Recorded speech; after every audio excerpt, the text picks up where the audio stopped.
रविवार की अगर प्रदोष पड़ जाए, कौन से दिन? रविवार की प्रदोष के दिन ये प्रयोग अवश्य कर कर देखिएगा। ज्यादा बार नहीं करना है, केवल एक ही बार करना, बाबा स्वयं कृपा करेगा। अपने मंदिर में अर्थात अपने घर के पास कोई मंदिर हो, शिवालय हो, देवालय हो, जहां शंकर भगवान विराजमान हो, शिवलिंग हो, ऐसी जगह पर अवश्य करें। हमें कहीं दूर जाकर ये प्रयोग नहीं करना है, अपने शिवालय, अपने जो घर के आसपास में शिवालय हो वो। एक बेलपत्र अशोक सुंदरी वाली जगह, अब उसको अशोक सुंदरी की जगह पर भी चढ़ाने का तरीका क्या है? ये शिवलिंग है, ये जलाधारी है, ये जल बहता है, बीच में जो मोटी सी लाइन है वो अशोक सुंदरी का स्थान, ये जो भाग है षडानंद कार्तिकेय गणेश जी और कार्तिकेय जी का। जलाधारी मतलब माता पार्वती जी का हस्तकमल, शिवलिंग मतलब भगवान शंकर का स्वरूप। ऊपर से जो बूंद बूंद पानी इस पर गिरता है वो शंकर भगवान की 5 लड़कियां, जया, विषहरा, शामलीबारी, दौतली और देव। शिव जी की 5 लड़कियां ऊपर, एक लड़की शंकर भगवान की 6ठे नंबर की अशोक सुंदरी उनके चरणारविंद के पास, उनके गणेश षडानंद कार्तिकेय के मध्य में।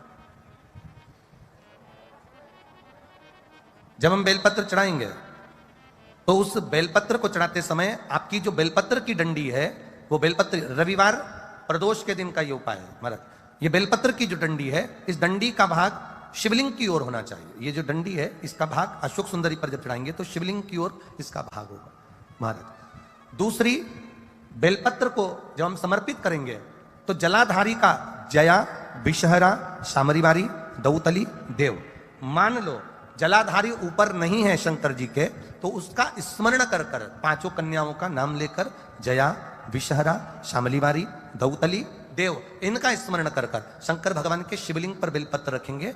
बेलपत्र कहां रखना है?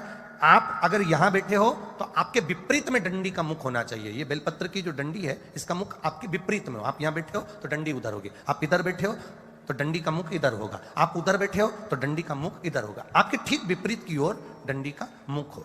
ये 2 जगह बेलपत्र समर्पित करने के बाद तृतीय बेलपत्र शिवलिंग की जो जलाधारी है, जहां पर भगवान शंकर का शिवलिंग रखा है वहां स्पर्श कराकर, केवल छुआना है, स्पर्श कराकर बेलपत्री के पेड़ के नीचे ही कोई कंकर हो, कोई शंकर हो या कोई मिट्टी का ढेला हो, नी हो तो वहीं मिट्टी को थोड़ी सी ऊंची कर कर एक बेलपत्र बैठकर इस बेलपत्री की डंडी जड़ की ओर, मतलब जो वृक्ष होता है उस ओर इस डंडी का मुख होना चाहिए। ये 3 रविवार के प्रदोष के दिन शंकर भगवान पर चढ़ाई गई बेलपत्र से हमारा गया हुआ धन भी पुनः आने का रहता है और हमारा जो व्यापार बार बार बंद हो रहा है शिव की कृपा से एक बार चालू तो चालू हो ही जाता है। वैवाहिक जीवन में कहीं तकलीफ आ रही है और हो सकता है आपके विवाह के समय पर कुछ ऐसा योग बना हो कि वैवाहिक जीवन में तकरार इतनी हो रही है, क्लेश इतना हो रहा है कि दोनों एक दूसरे का मुंह देखना पसंद नहीं कर रहे।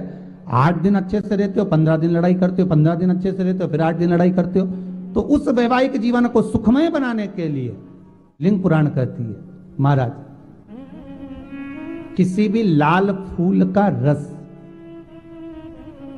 काय का रस, किसी भी लाल, आप लाल फूल में जान दो तो अपन समझ लो गुलाब की पत्ती का ही रस ले लीजिए।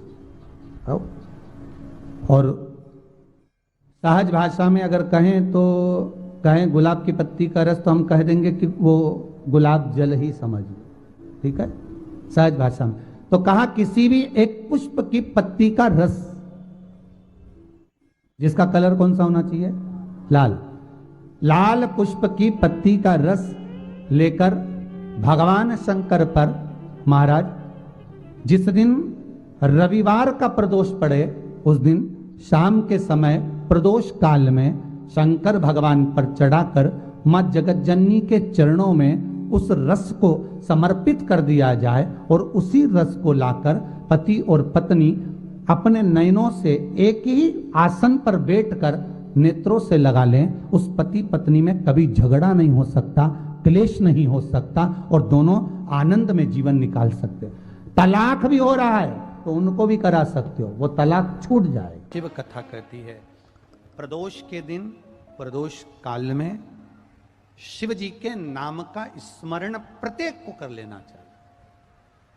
और एक नंदीश्वर शिव महापुराण से एक बात सीख कर जाइएगा। अगर आपको लग रहा है कि दुख समाप्ति नहीं हो रहा है, एक बीमारी से उठे दूसरी बीमारी में लग गए, फिर कोई दुख आ गया, फिर कोई दुख आ गया, फिर कोई तकलीफ आ गई, फिर कोई तकलीफ आ गई, बार बार आपको लग रहा है कि दुख पीछा ही नहीं छोड़ रहा, तो नंदीश्वर शिव महापुराण की कथा आपको कह रही है प्रदोष के दिन, प्रदोष काल में 2 जगह दिए लगाना प्रारंभ कर दो। पहला बेलपत्री के वृक्ष के नीचे, पहला दिया प्रदोष काल में, प्रदोष के दिन बेलपत्री के वृक्ष के नीचे, और दूसरा दिया अपने दरवाजे की चौखट के बाहर, मतलब अपन बाहर खड़े होंगे, अंदर की ओर दिया नहीं, बाहर की ओर दिया। एक दिया बेलपत्र के नीचे, देवाधिदेव महादेव से प्रार्थना कर कर, हे शिव शंकर, हे गौरी शंकर, हे शिव, आज प्रदोष का दिन, प्रदोष काल में आप भ्रमण के लिए निकलोगे नंदीश्वर के साथ में, ऐसी कृपा करना, आपके लिए मैंने द्वार सजाया है भोलेनाथ, आपकी दृष्टि मेरी चौखट पर भी कर देना, मेरी जिंदगी संवर जाए। इसलिए 2 दीप स्मरण करो। हाँ, अच्छा इशारा करा है, उसे समझ गए हो। जिस दिए को आप लगाओगे प्रदोष के दिन, प्रदोष काल में, एक दिया बेलपत्री के वृक्ष के नीचे लगाया है, और दूसरा दिया जब आप घर में प्रवेश करोगे तो राइट हैंड पर ही लगाएं। कौन से हैंड पर लगाएं? राइट हैंड पर। बहुत बहुत साधुवाद आपको दीदी, धन्यवाद, धन्यवाद दो, उन्होंने इशारा करके बताया कि दिया किस ओर लगाएं। कम से कम अपने को अंदाजा तो लग जावे ना दिया किस ओर लगना चाहिए। साधुवाद था, बहुत बहुत साधुवाद। इसको जागरूक श्रोता कहते हैं, जिनको कथा के प्रति रुचि है और भगवान के भजन के प्रति रुचि है, वो तुरंत भाव से उसको स्वीकार कर ले। तो 2 जगह दीप, पहला कहां पर लगाएंगे? जम के बोलो जरा। बेलपत्री के वृक्ष के नीचे। अब बेलपत्री के वृक्ष को भी समझना, कौन सा वृक्ष होना चाहिए?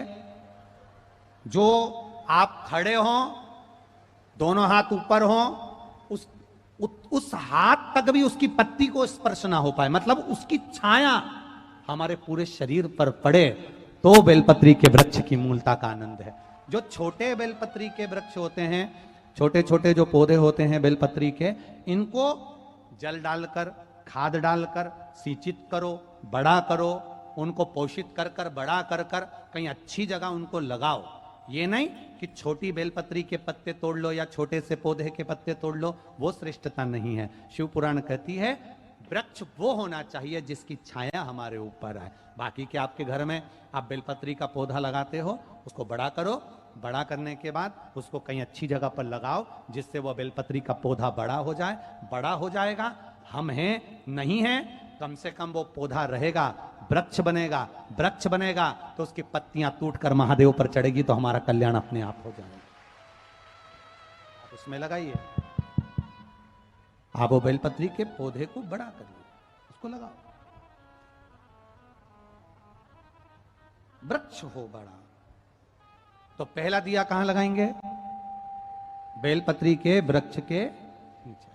और दूसरा अपने घर में प्रवेश करते समय राइट हैंड में बाहर। शिव तत्व को धारण करो। कौन से दिन? जम जम के बोलो जरा। प्रदोष के दिन। कौन से समय?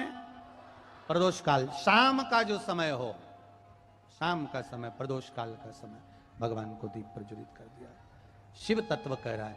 नंदी ने शंकर भगवान से कहा, आपने वचन दिया था मेरे को, आपने मुझे वचन दिया था, आपने मुझे वचन दिया था भोलेनाथ कि प्रदोष के दिन, प्रदोष काल में नंदी तू मुझे जहां ले जाकर खड़ा कर देगा, उसके आसपास में जहां मेरी दृष्टि पड़ेगी, वो जो मांगेगा महादेव उसकी झोली खुशियों से भर देगा। से 1000 गुना शिवलिंग में बल की प्राप्ति होती है।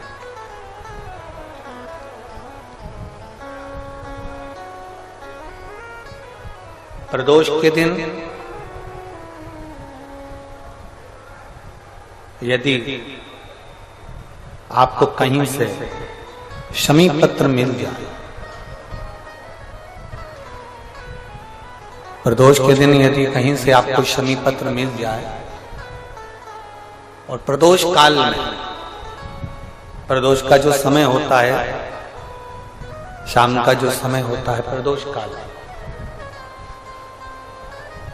4 प्रदोष 5 प्रदोष आप कर देखिएगा कि आपका कोई काम है, कोई नौकरी के लिए आप अप्लाई कर रहे हैं, कोई समस्या बड़ी विकट आ गई है, कोई तकलीफ, बड़ा गला पकड़ रहा है बेटा, कोई तकलीफ विकट आ गई है, कोई समस्या विकट आ गई है, प्रदोष के प्रदोष काल में अगर एक शमी पत्र भी आप घर के शिवलिंग को, अब ये करने के लिए आपको मंदिर के शिवलिंग नहीं जाना, अपने घर में जो शिवलिंग, चाहे वो स्फटिक का हो, पारद का हो, कंकर शंकर का हो, लकड़ी का हो, जो शिवलिंग तुम्हारे घर में, कांच का हो, चाहे वो नर्मदा के कंकर का हो, नर्मदेश्वर हो, पाषाण का हो, जो शिवलिंग, चांदी का हो, सोने का हो, तांबे का हो, पीतल का हो, जो शिवलिंग तुम्हारे,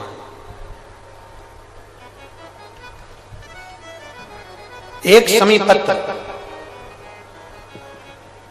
यदि आप भगवान शंकर के शिवलिंग पर समर्पित कर रहे हो और उस शमी पत्र को उठाकर रात्रि को 9:15 की जो एक मुहूर्त होता है, एक समय होता है, जिस समय पर हम अपने मन की बात भगवान शंकर को कहते हैं, पूर्व में भी इसका वर्णन हम कर चुके हैं कथाओं में,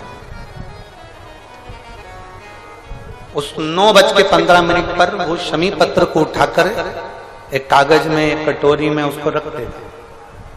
4 या 5 प्रदोष के उस शमी पत्र को अपने पास में रखिए और जिस कार्य के लिए जा रहे हो उसको जेब में ऊपर के भाग में उसको रखकर लेकर जाइए, आपका वो कार्य सफल होकर ही रहेगा, वो रुक नहीं सकता। आपको एक कथा में कहा था,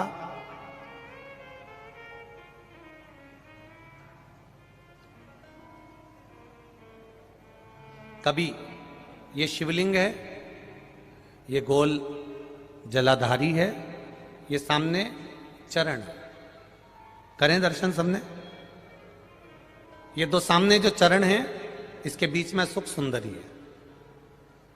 कभी कभी विशेष कोई अवसर आए,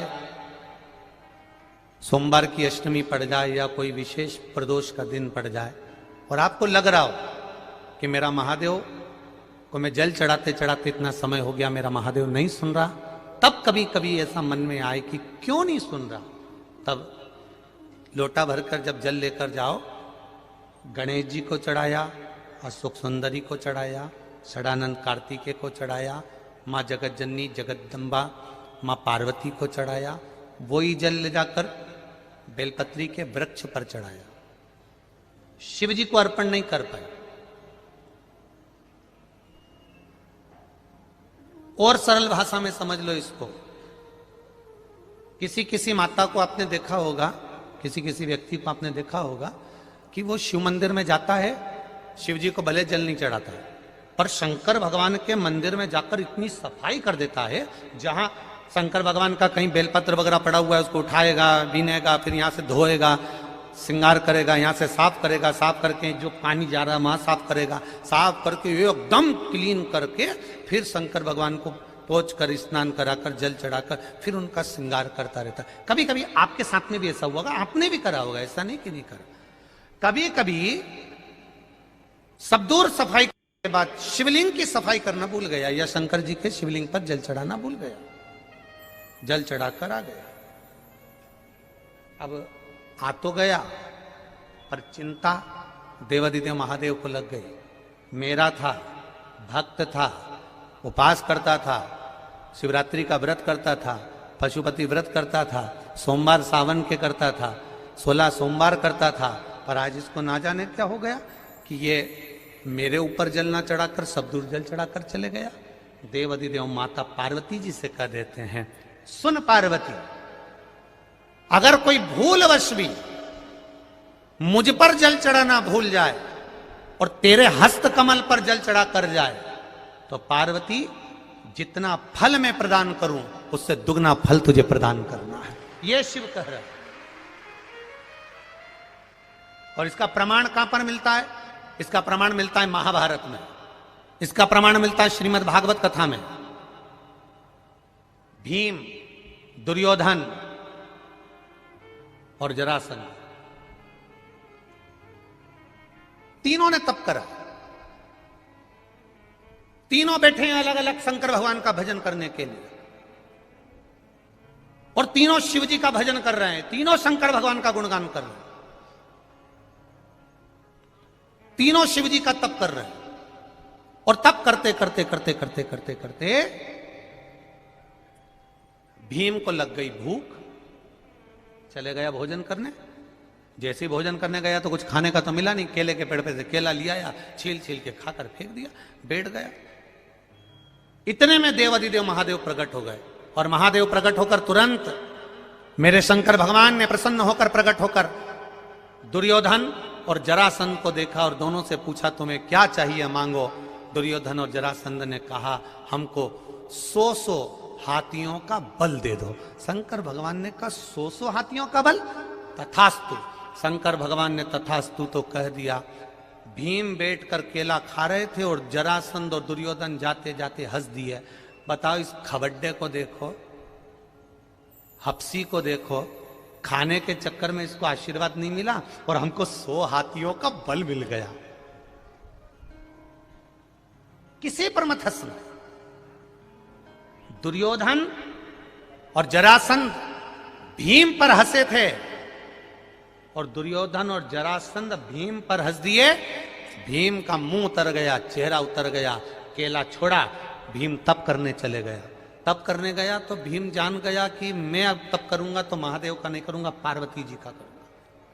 अभी आपको कथा में कहा था कि केवल जलाधारी भी अगर आप स्पर्श कर कर बेलपत्री आदि कादिक जो निर्माल्य पड़ा हुआ है उसको उठाकर, बहुत बड़ा दोष है एक, शायद आपने भी जिंदगी में कभी करा होगा, अब कर दिया हो, अब मत करना। कौन सा दोष? जैसे ये शिवलिंग, ये जलाधारी, ये मट्टी का दिया जलता हुआ, लोग भगवान को दिखा के, जो ये जलाधारी होती है ना, इसकी जो किनोर होती है ना, कई लोग उस दिए को इस किनोर पे रख देते हैं। कई लोग नारियल को, श्रीफल को इस हस्त कमल पे जहां शिवलिंग रखा हुआ है यहां रख देते हैं। ये दोष है, ये शिव महापुराण का दोष है। शिव पुराण कहती है अगर पशुपति व्रत कर रहे हो, आप कोई व्रत कर रहे हो, कोई कामना कर रहे हो, तुम्हारे पास में अगर श्रीफल, पशुपति व्रत करने के बाद 5वें दिन भी अगर तुम श्रीफल चढ़ा रहे हो तो वो श्रीफल ये जलाधारी पर नहीं रखना है। उस श्रीफल को भेंट के साथ में शंकर भगवान की जलाधारी शिवलिंग इसके ठीक सामने नीचे जमीन पर रखना है। उसका फल ये होता है कि तुमने जो पशुपति व्रत करा, शंकर भगवान ने उसको स्वीकार कर लिया और वर प्रदान कर दिया।